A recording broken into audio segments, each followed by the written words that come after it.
Ah, le nombre d'or, omniprésent dans la nature, universel en peinture et en architecture depuis la plus haute antiquité. La plus belle application des mathématiques. Euh, ou pas, nous allons voir. D'abord, le nombre d'or n'est pas un nombre, c'est un rapport de longueur, une raison, comme on disait avant. Que l'on puisse identifier un rapport avec un nombre n'a été admis, et encore très progressivement, qu'à partir du XVIIe siècle. Ensuite, comment une raison peut-elle être à la fois extrême et moyenne? Voici la définition que donne Euclide au début du livre 6 des éléments. Une droite est dite coupée en extrême et moyenne raison, lorsque la droite entière est au plus grand segment, comme le plus grand segment est au plus petit.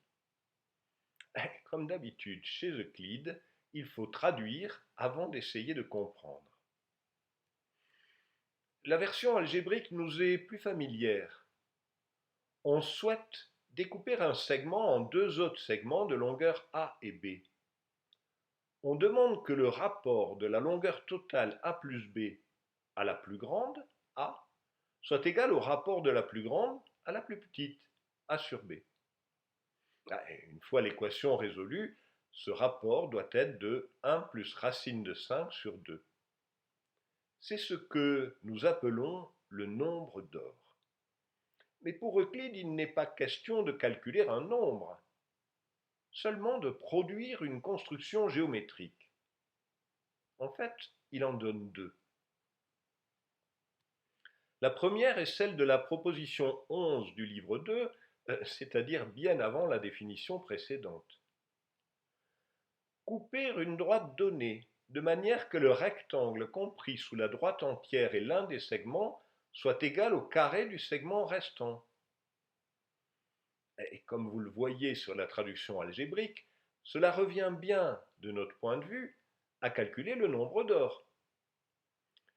Cette proposition 11 vient après les propositions 5 et 6, qui résolvent géométriquement les équations du second degré général, et avant les propositions 12 et 13, qui énoncent sous forme géométrique ce que nous appelons le théorème d'Al-Kashi. Il s'agit dans tous les cas de la vision géométrique de l'algèbre, héritée des Mésopotamiens.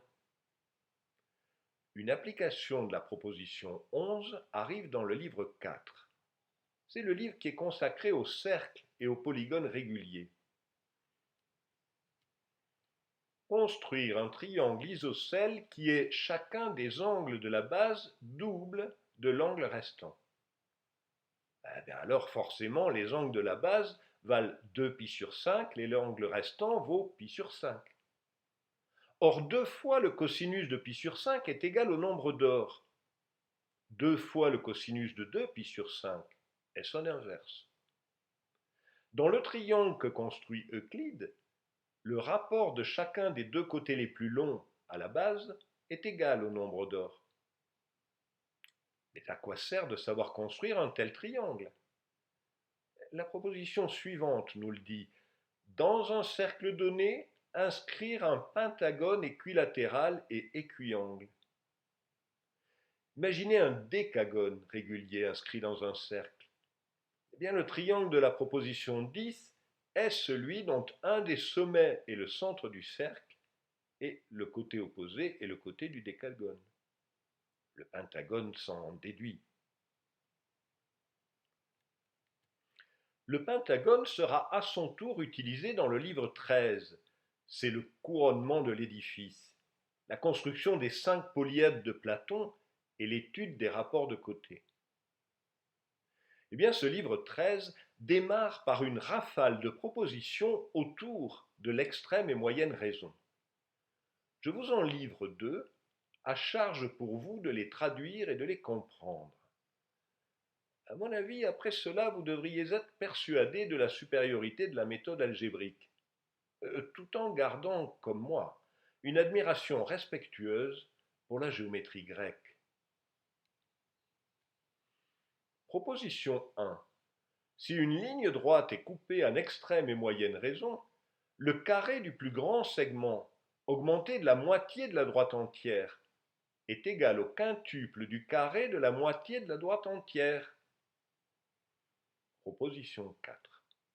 Si une ligne droite est coupée en extrême et moyenne raison, le carré de la droite entière, conjointement avec le carré du plus petit segment, est le triple du carré du plus grand segment.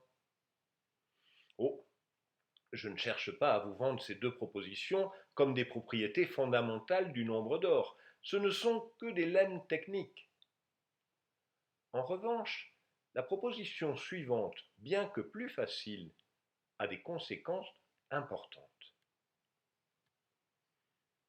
Si une ligne droite est coupée en extrême et moyenne raison, et si on lui ajoute une droite égale au plus grand segment, la droite entière sera coupée en extrême et moyenne raison, et le plus grand segment sera la droite premièrement exposée. Oh, en un sens, ce n'est que la traduction de l'équation de définition 1 plus phi égale phi carré. Mais c'est surtout l'hérédité d'une construction récurrente. Soit une suite géométrique de raisons phi. Bien, la proposition 5 dit que dans cette suite, chaque terme est la somme des deux précédents, comme pour la suite de Fibonacci. C'est cette propriété qui fait que phi est la limite du rapport de deux termes consécutifs de la suite de Fibonacci. Une autre conséquence importante est obtenue en passant à l'inverse. La suite géométrique de raison 1 sur phi est telle que la différence de deux termes consécutifs est le terme suivant. Je vous parle ailleurs d'antiphérèse. C'est l'application de l'algorithme des différences à deux longueurs. Retrancher la plus petite de la plus grande, remplacer la plus grande par la différence et itérer. Les deux longueurs initiales sont commensurables, c'est-à-dire multiples entiers d'une même longueur, si et seulement si l'algorithme se termine en un nombre fini de pas. Dans le cas contraire, les deux longueurs sont incommensurables. Dans notre langage, leur rapport est un nombre irrationnel. La proposition précédente montre que l'antiphérèse appliquée à deux longueurs de rapport phi ne se termine pas. Ces deux longueurs sont donc incommensurables, donc phi est irrationnel. La figure que vous voyez illustre géométriquement ce résultat. Le rapport de la diagonale aux côtés est phi. Les pointillés matérialisent des différences. Le petit pentagone qui reste au centre a pour côté 1 sur phi carré, si le grand était de côté 1. Et le fait que la figure puisse être itérée à l'infini démontre l'irrationalité. Les rapports de la diagonale aux côtés dans le carré, puis dans le pentagone, sont probablement les deux premiers exemples de rapports irrationnels dans l'histoire. Euclide en était parfaitement conscient. Voyez les propositions 11 et 16. Proposition 11. Si l'on décrit un pentagone équilatéral dans un cercle ayant un diamètre rationnel, le côté du pentagone sera l'irrationnel qu'on appelle mineur. Proposition 16. Construire un icosaèdre et le circonscrire par la même sphère par laquelle on a circonscrit les figures précédentes, et démontrer que le côté de l'icosaèdre est l'irrationnel qu'on appelle mineur. Cet irrationnel qu'on appelle mineur fait référence à la théorie des lignes irrationnelles exposée dans le livre 10. Nous ne rentrerons pas dans les détails ici. Bien, rapport avec le pentagone, le dodécaèdre, l'icosaèdre, irrationalité, relations algébriques, et il n'y avait pas grand-chose qu'Euclide ignorait concernant le nombre d'or. Mais avait-il tout inventé lui-même? Oh, certainement pas. Ceci est une liste lexicale de noms de lieux datant de la période immédiatement avant l'invention de l'écriture. Dans l'encadré bleu, le pentagone étoilé ou pentagramme note la syllabe oub. C'est une figure extrêmement ancienne. Plus tard, dans les tablettes du temps d'Hammurabi, apparaît une approximation du rapport du côté du pentagone régulier à sa hauteur. Nul doute donc que le pentagone et le pentagramme existaient longtemps avant Euclide, et probablement du temps de Pythagore. Des témoignages postérieurs semblent indiquer que le pentagramme était sacré pour les pythagoriciens. Il est devenu beaucoup plus tard un symbole maçonnique, après avoir été utilisé par bien d'autres croyances. Oh certes, il ne suffit pas de tracer un pentagramme pour être conscient des rapports de longueur dans la figure, ni du fait que ces rapports sont irrationnels. Il semble que ces notions aient été acquises au moins du temps d'Eudoxe, qui était mort avant qu'Euclide ne naisse. Et puis vous aurez remarqué qu'Euclide s'abstient strictement de toute considération non géométrique. Pas de symbolisme, pas de mysticisme, pas d'esthétisme chez Euclide. Alors, comment et quand le mythe du nombre d'or a-t-il été créé? C'est ce qui va nous intéresser dans la suite de cette histoire. La première considération non mathématique se trouve dans un commentaire de Campanus de Novare aux éléments d'Euclide. Il a utilisé une traduction depuis l'arabe par Adélard de Bath, à laquelle il a ajouté son grain de sel. Son ouvrage est devenu célèbre 2 siècles plus tard pour être la première version imprimée des éléments. Voici ce qu'on y lit. Admirable est la puissance de la ligne divisée selon la proportion ayant une moyenne et 2 extrêmes. Elle s'accorde avec un très grand nombre de choses dignes de l'admiration des philosophes. Cette prééminence procède de la nature invariable de principes supérieurs. Elle accorde entre eux des solides très divers, tant par le nombre que par la taille de leur face, aussi bien que par leur forme irrationnelle. 2 siècles après Campanus, Pacioli franchit un pas de plus en la qualifiant de proportion divine. Oh, je vous ai parlé plusieurs fois de son ouvrage sur la proportion divine, avec son ami Léonard de Vinci pour les magnifiques illustrations. Et sans oublier son professeur Piero della Francesca, dont il a recopié le manuscrit sur les polyèdres. La proportion divine en question est bien notre nombre d'or. Mais pourquoi est-elle divine? Pacioli se charge de nous éclairer. Excellent duc, le titre approprié de notre traité doit être, selon moi, de la proportion divine, car je trouve dans notre proportion de nombreuses caractéristiques similaires à celles que l'on observe chez Dieu lui-même, et c'est le sujet de notre discours très utile. Entre autres, nous en choisirons 4 qui suffiront à notre propos. Et selon Pacioli, la proportion est unique comme Dieu, elle est triple comme la Trinité, elle est irrationnelle et c'est divin, etc. Bref, il s'agit plus de plaire à sa hiérarchie et au duc de Milan, à qui le livre est dédié, que de démontrer les propriétés mathématiques. Oh, sur le fond, Pacioli ne dit rien de plus qu'Euclide. Quel succès Campanus et Pacioli ont-ils eu? Au XVIe siècle, rares sont les mathématiciens qui citent, a fortiori qui reprennent à leur compte, les dithyrambes sur la proportion divine. Pierre de la Ramée, dans sa géométrie, les mentionne effectivement, mais il ne donne pas l'impression d'y souscrire. L'enthousiasme de Kepler en est d'autant plus remarquable. Je vous raconte ailleurs sa Neige sexangulaire, ce petit bijou d'astuce et d'humour, où il passe en revue la science de son temps, sous prétexte de se demander pourquoi les flocons de neige ont 6 branches. Eh bien, c'est dans ce petit article que l'on trouve pour la première fois l'affirmation que le rapport de 2 termes consécutifs de la suite de Fibonacci se rapproche de, je cite, la proportion divine comme les géomètres modernes l'appellent.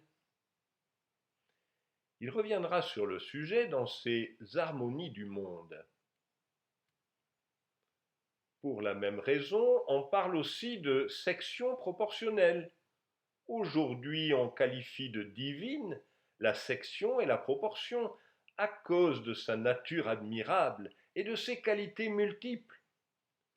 La plus importante est le fait que l'on obtient de façon répétée une suite divisée de la même façon quand on ajoute la plus grande partie au tout, de sorte que la plus grande partie devienne la plus petite et le tout la plus grande, selon la proposition 5 du 13e livre d'Euclide. Et là, Kepler reprend à son compte l'adjectif divine, mais parmi les propriétés qui le justifient, la plus importante pour lui est la proposition 5 du livre 13 que nous avons vue plus haut, celle qui fait que la somme de 2 termes consécutifs est égale au terme suivant dans une suite géométrique de raison phi. Et c'est aussi cette propriété qui justifie, toujours selon lui, d'approcher phi par les rapports d'entiers dans la suite de Fibonacci. À la génération suivante, voici ce que dit Girard dans son édition des œuvres de Stévin. Soit proposé d'expliquer par des rationnels le rapport des segments de la ligne coupée en la moyenne et extrême raison. Soit faite une telle progression, 0, 1, 1, 2, 3, 5, etc., dont chaque nombre soit égal aux 2 précédents. Les nombres de Fibonacci, donc. Alors, 2 nombres pris immédiatement dénoteront le même rapport, comme 5 à 8 ou 8 à 13, etc. Et d'autant plus grand, d'autant plus près. Tellement que 13, 13 et 21 constituent assez précisément un triangle isocèle ayant l'angle du pentagone.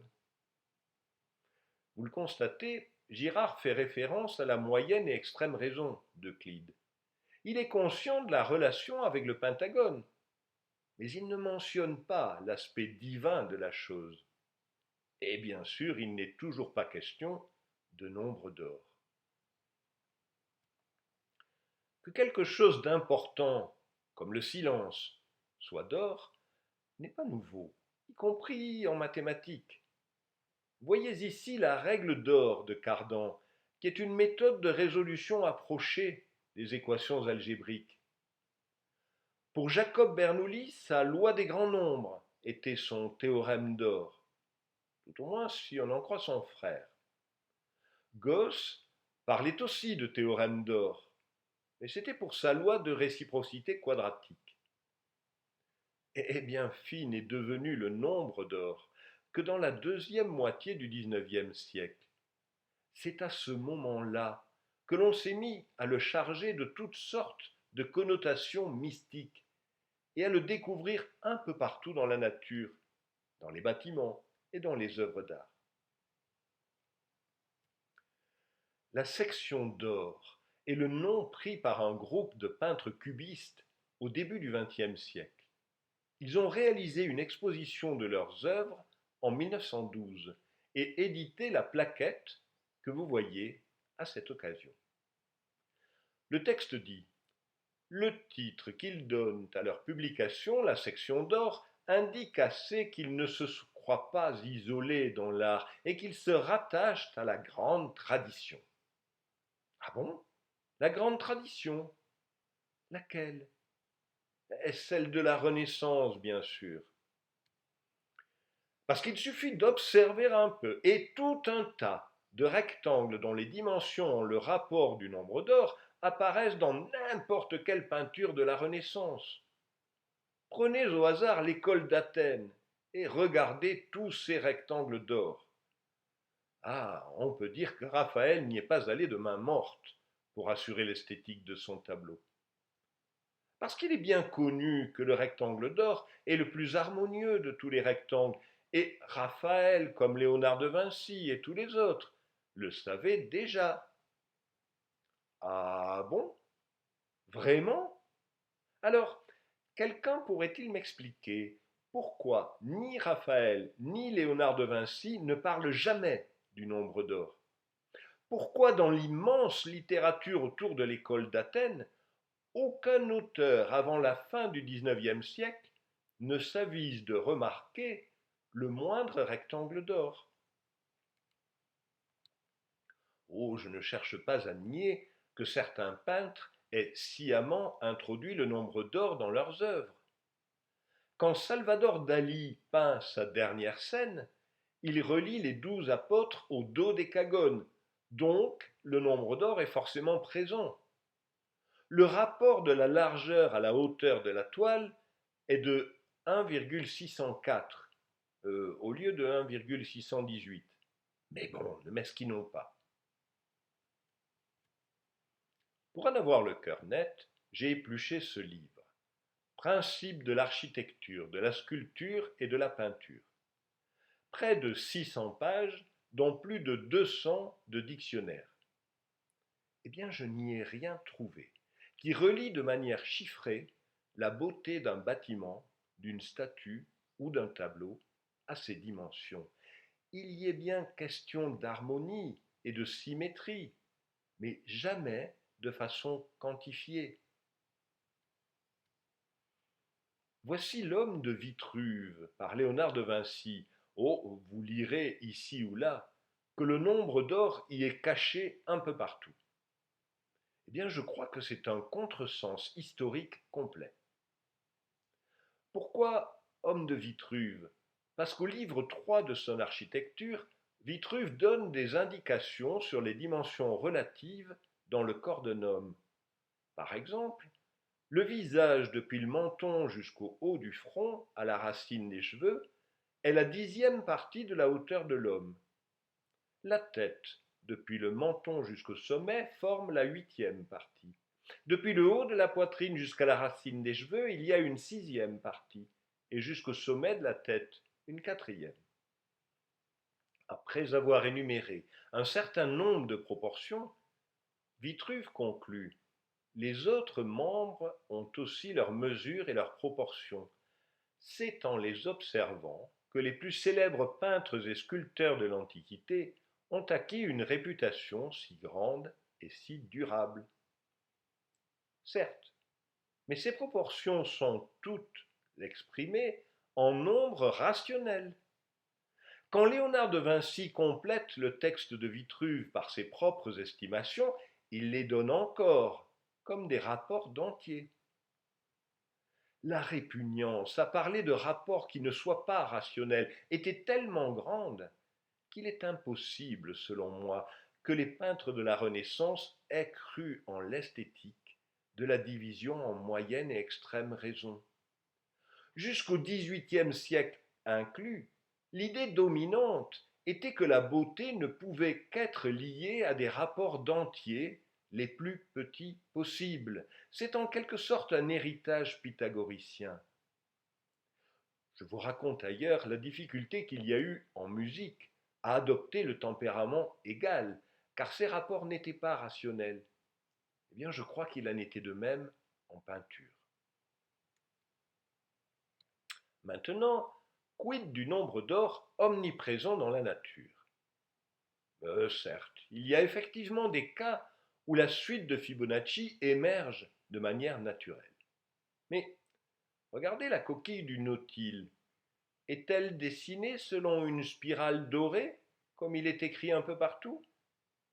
Oh, la spirale dorée ressemble à une spirale logarithmique. On la trace dans une suite de rectangles emboîtés particulières, dont les dimensions successives sont les puissances négatives de phi. Eh bien, pour savoir si la coquille du nautile en est une, c'est facile. Il suffit de la mesurer. Et la réponse est simple. et elle est négative.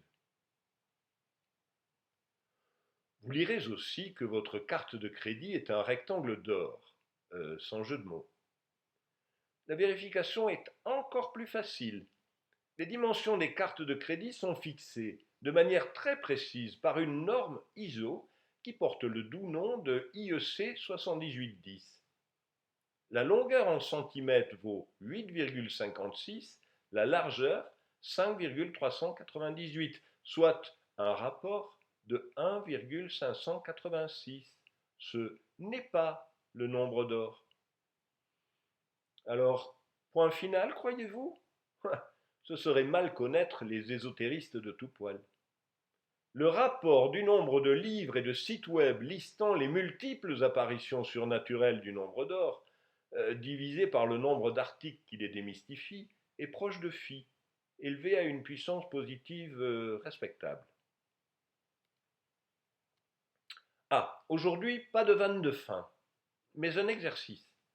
Oh, ne protestez pas, pour une fois. Voici.